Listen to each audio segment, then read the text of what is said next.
لم يكن سرا طيلة الآونة الأخيرة اختيار إرنستو فالفيردي لقيادة مرحلة جديدة في برشلونة.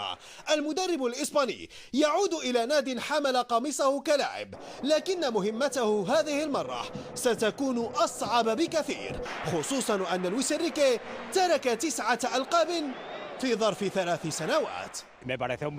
برأيي هو مدرب جيد، وإن كنت لا أدري إن كان بمستوى برشلونة. سيرتبط ذلك بما سيقدمه، لكن سيكون الأمر صعبا لأن البارسا فريق كبير والتشكيلة ثقلها هائل، وعليه فرض شخصيته على اللاعبين، وإلا ستصعب الأمور كثيرا. أنا مشجع لبيلباو، وفالفيردي مدرب رائع، لكن برشلونة سيتخلى عنه سريعا.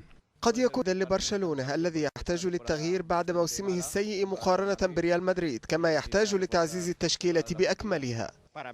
بالنسبة لي هو مدرب جيد للغاية، كما أراه جاهزا بالنظر لسنوات خبرته.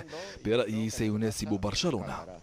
فالفيردي يصل إلى بيت مليء بالأسماء الكبيرة، شخصيته ستحدد إلى حد كبير مدى قدراته على خلق الأجواء المثالية في غرفة الملابس، خصوصا وأن قيادة نجوم كالإمسين لا ترتبط فقط بالجانب التكتيكي. عمله الآني سيبدأ من خلال تنسيق الصفقات مع الإدارة الرياضية وتحديد لائحة المغادرين ومستقبل المعارين.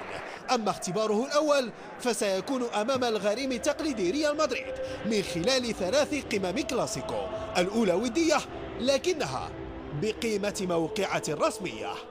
مرحبا بإرنستو فالفيردي في بيت تكثر فيه الإشادات مع أي انتصار وتتضاعف فيه الضغوط مع أي تعثر. أشرف بن عياد، بي إن سبورتس، برشلونة.